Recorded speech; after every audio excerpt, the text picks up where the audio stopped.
Buenas tardes, buen sábado para todos.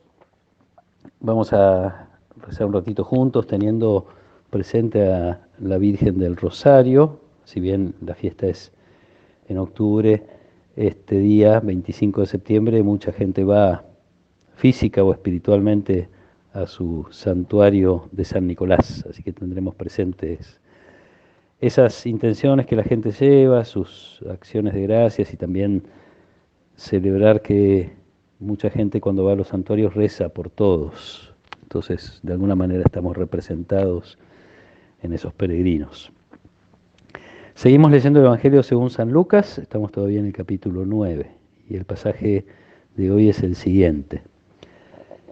Mientras todos se admiraban por las cosas que hacía, Jesús dijo a sus discípulos: escuchen bien esto que les digo, el Hijo del Hombre va a ser entregado en manos de los hombres.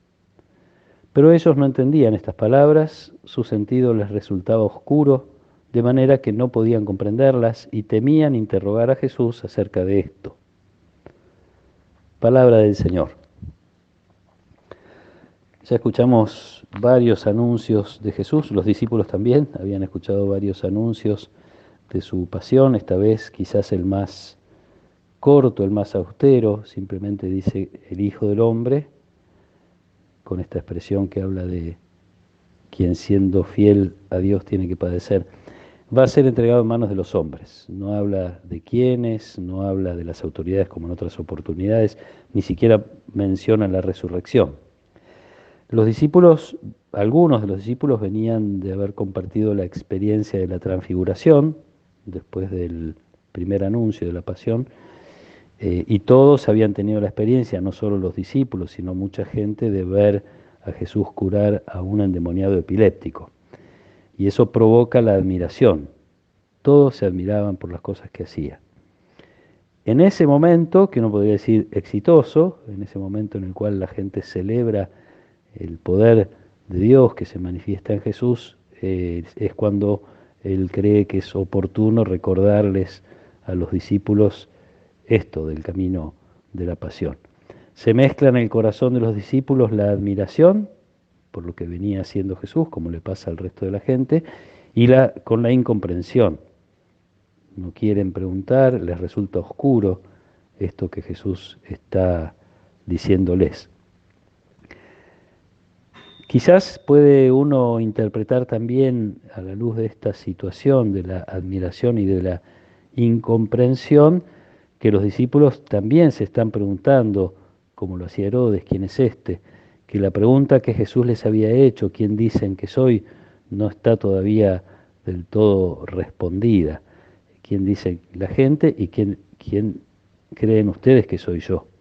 Con esta respuesta acertada de Pedro, pero con pocos fundamentos todavía de qué clase de Mesías es el que están conociendo.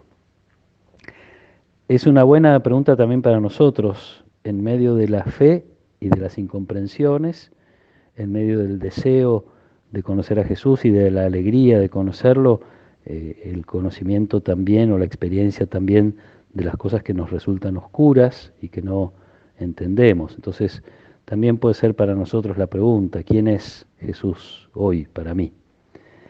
No solo, como uno suele pensar en un camino más moralista, no solo quién es Jesús en el sentido de qué lugar ocupa Él en mi vida, en qué cosas de mi vida está más presente y en cuáles no. ¿Es Jesús el centro de mi vida? Muchas de estas preguntas podemos hacernos, pero también hay otra pregunta que podemos hacernos que puede ser linda para un rato de oración. ¿Por qué sigo a Jesús? Los discípulos no entienden cosas, pero siguen al lado de Jesús, o en todo caso detrás de Jesús. Quieren seguirlo, quieren imitar su vida, quieren estar con Él. Entonces uno podría para sí mismo, ¿no?, en un ratito de oración, preguntarse esto: ¿qué es lo que me atrae de Jesús? ¿Es su palabra? ¿Son sus milagros? ¿Es su incansable misión? ¿Es el enfrentamiento que tiene con la hipocresía de las autoridades religiosas?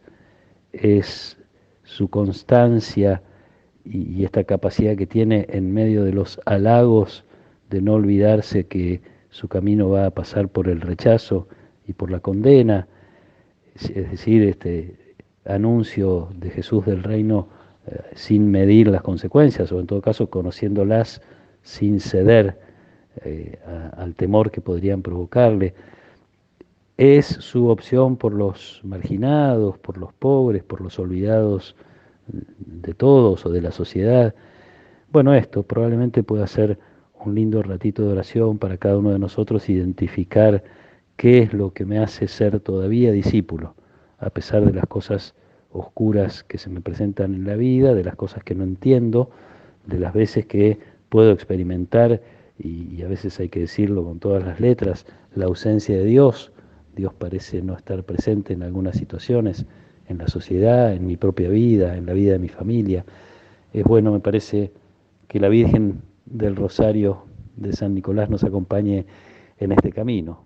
Si hay alguien que tiene experiencia en la fidelidad en medio de la incomprensión y de la oscuridad, es ella.